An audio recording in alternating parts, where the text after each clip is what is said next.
When Harry Met Sally is a story about two people who fall in love very slowly, 12 years and 4 months slow to be exact.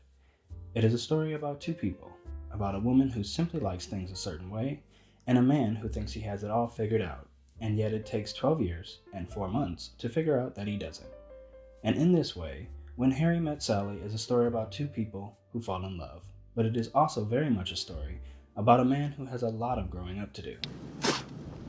My name is Stevie Matt, and today we're going to explore the themes and structure of When Harry Met Sally.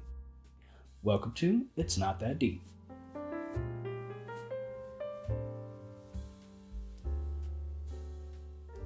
The movie is built around a simple question about whether or not men and women can be friends. Harry, of course, asserts that they cannot. Because the sex part always gets in the way. But while the subject pops up repeatedly throughout the film, it's not actually really about that. It's a really juvenile question after all, because of course men and women can be friends. Sally understands that from the beginning, and Harry has to mature a bit before he realizes, but he does come to understand the value of a platonic relationship with a woman once he stops thinking of women as sexual objects. And the great thing is, I don't have to lie because I'm not always thinking about how to get her into bed. I can just be myself. But the movie is not examining platonic relationships between men and women, it's really examining the different ways romance can develop between two people, with Harry and Sally placed in conversation not just with Jess and Marie, but also the numerous interviewees that bookend each sequence of the film. All of these relationships look different, have different trajectories and dynamics, and that's what this movie is about, which is why the film itself starts with an interview.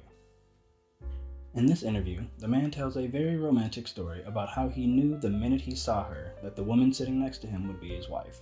They married 2 weeks after meeting 50 years ago and have been married ever since. It's pretty much the fairy tale romance everyone hopes for and nearly every rom-com is built around. So when we meet our titular characters and they meet each other and they do not click at all, it immediately sets the tone that this romance will not be a conventional one. For Harry and Sally, it absolutely is not love at first sight. It isn't even like at first sight. In fact, it is very much hate.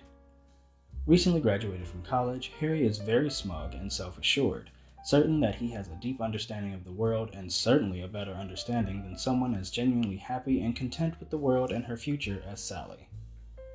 And Sally, a perky and bubbly young woman, finds herself having to defend and explain herself to Harry, who constantly dictates her own experiences to her. Obviously, you haven't had great sex yet. And despite how confidently he makes his assertions, they are still in fact very much wrong. Shell Gordon. Sheldon? And despite how little they click, and despite the fact that he's dating a friend of hers, he still tries to come on to her, which fails quite spectacularly. This is where we first see that he is indeed attracted to her, but it's not until the end of the movie, 12 years and 4 months later, that he actually earns her. And the sequence ends when they arrive in New York, wishing each other a nice life as they awkwardly part ways. Segue to the second interview. In this one, the couple describes how they were high school sweethearts, separated when his family moved away, and yet when they bump into each other 34 years later, it's like not a day has passed. The passion and the romance have not faded a bit. And again, this is immediately contrasted by the sequence that follows, in which Harry and Sally also bump into each other 5 years after their first encounter. Time has passed, but Harry has not changed much, still bulldozing his way through their conversations and still dictating her own experiences to her, even telling her, unprovoked, that her desire for continued physical intimacy after sex is a problem. I don't have a problem. Yeah, you do. And again, despite how little they click, and despite him having just announced that he's getting married, he again tries to come on to her, which, again, she rejects, and again, they awkwardly part ways. Time has passed, but little has changed. He was just the same. He looked exactly the same. Followed by the next interview. Where the previous two have been conventionally romantic in their own ways, this one plays out a little differently. In this one, the man describes how he and the woman were married 40 years ago, but quickly got divorced, only to reunite again 35 years and several failed marriages on his part later, and they remarry. And again, unlike the previous interviews, this one is not contrasted by the sequence that follows, but rather it sets the stage for the rest of the movie. 5 years after the airport encounter, and 10 years after the road trip from hell, when we meet Sally again, she has now broken up with Joe. and Harry's wife has just blindsided him with a call for divorce and plans to move out. And this is where Harry and Sally are at in their lives when they once again reunite, and this time, the trajectory for their relationship actually begins. Now let's pause here for a second, because there are several pivotal things happening in this bookstore scene as the narrative shifts gears. As mentioned before, the interview cutaway that led into this sequence was noticeably different from the interviews before it. And the last thing Marie says to Sally before spiriting herself away is comparing Sally's comment that Harry is obnoxious to, This is just like in the movies, remember? The lady vanishes when she says to him, "You're the most obnoxious man I ever Almost met." contemptible. Then they fall madly in love. She of course turns out to be right. Harry and Sally do fall in love, eventually, but there's still a lot of work to be done before they get there. But these subtle shifts in the tone and structure leading up to this point set the foundation of what's to come. There's also something else quite significant about this scene, and ever the prophet here, it is once again Marie who brings it to our attention. Someone is staring at you in personal growth. She points out that Harry is lurking in the personal growth section, and the books most prominent in the frame when Harry is on screen are titled How Men Feel, Men Who Can't Love, and Sex and Morality. Now these could just be considered objects meant to make the bookstore look more authentic and less like a movie set, devoid of any deeper meaning or function to the story. But as Michael Ryan and Melissa Leno's note in An Introduction to Film Analysis, sets are not only background for the action of a film. Filmmakers often draw on set elements to make meaning or to reinforce a point being made in the action. Props and costumes should also be considered part of the meaning-making repertoire of art directors and production designers. And as mentioned at the beginning of this video, while this movie is about two people falling in love, it is also about a man who has a lot of growing up to do. Harry's personal growth is an integral part of the story, and the very set of the movie itself is utilized to reinforce theme and character. And those book titles? They signal his inner conflict and challenge. On top of his signature argument that sex ruins friendships between men and women, he also has a cavalier approach to casual sex with women, avoiding intimacy and emotional commitment to his lovers. And when he finally approaches Sally, she is holding a book titled Smart Women. Let's go back to the beginning of the movie for a sec, back to that miserable road trip where a smug, younger Harry boasts about his dark side. Look, when the shit comes down, I'm gonna be prepared, and you're not, that's all I'm saying. He is certain that he will be better emotionally prepared than she is, and yet when that moment finally comes for them both, it is Harry who does not take it well at all, finding himself in a months-long depressive funk, and the dark side he boasted about turns out to be of no help at all. Sally, on the other hand, ends up taking her breakup quite well, processing it all with near clinical precision and continuing to function rather normally in her day-to-day. So when she's holding a book titled Smart Women, it can be interpreted as a signal to the emotional maturity and stability that will be illustrated in the scenes that follow, an unstated but direct contradiction of Harry's earlier assertion. And in several pivotal points in their relationship, she turns that clinical precision onto Harry, piercing right through his guard and checking him when he's wrong. She does it here. I just didn't want to sleep with you, and you had to write it off as a character flaw instead of dealing with the possibility that it might have something to do with you. And here. You are a human affront to all women, and I am a woman. And also here.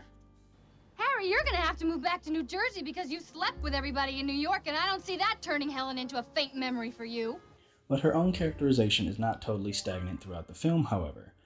Another conversation that recurs revolves around the film Casablanca. They first discuss it on their road trip, where Sally explains that Ingrid Bergman's choice, as Ilsa, reflects the practicality that women approach romantic relationships with. At this point in her life, Sally is very pragmatic about relationships and would choose financial stability and status over passion in a marriage. When we meet up again with her 10 years later, she and Joe have parted ways because she suddenly finds herself pining for a family, a desire he still does not share. And this shift is reinforced in the montage where they revisit Casablanca. Now you're telling me you would be happy with Victor Laszlo than with Humphrey Bogart? When did I say that? When we drove to New York. I never said that. I would never have said that. All right, fine, have it your way. She denies ever having said what we know she said, and Harry drops it, but this signals how her own priorities have shifted since the last time they talked about it, suggesting that now she is seeking that passion that she brushed off before. And then of course there's her major breakdown at the end where we finally see her crack. She was fine when she thought Joe simply didn't want to get married in general, but now that he is getting married after all, it can only mean one thing, and it hits her like a ton of bricks. But the truth is, He didn't want to marry me. He didn't love me. And thus begins the final sequence. After they have sex, Harry leaves her in the exact way she's chastised him for doing to other women when her self-esteem has already taken a major hit. Despite how much we've seen him grow, he falls back on his fatal flaw at the worst possible moment, and she terminates the friendship. I can't do this anymore. I am not your consolation prize. Goodbye. Forcing him to reflect on everything that's led up to this point, including that signature question. Is that men and women can't be friends because the sex part always gets in the way. The question is voiced over each of them spending New Year's alone and miserable, almost seeming to affirm that he was right all along. But then it segues into flashbacks of all the joyful moments they've shared and the friendship they developed, culminating in that first kiss. And he realizes what he has to do. Now rewind one more quick time here. Back on that plane 5 years ago, he explained to Sally that he was getting married to Helen simply because he was tired of dating. You just get to a certain point where you get tired of the whole thing. What whole thing? The whole life of a single guy thing. But he is still not fond of intimacy. And he repeats this again at the ball game with Jess when he's telling him about the divorce. I mean, I got married so I could stop dating. When he professes his love to Sally, however, he talks about the things he loves about her, intimate things that he would have balked at in the past, and this counters her fear that she's just a consolation prize for him. She is not just convenient, she's not just a consolation prize, he's actually, finally, ready to love her. The film concludes with one final interview, with Harry and Sally themselves as the subjects. This not only closes out the structure of the film by ending the same way it began, but thematically it places their story directly in conversation with the other interviews, reinforcing that the central theme of the movie is to illustrate that romance can look a variety of ways. Sometimes there is that immediate spark that we hear about in fairy tales, but sometimes it can take 12 years and 4 months and a whole lot of growing up before two people can finally fall in love.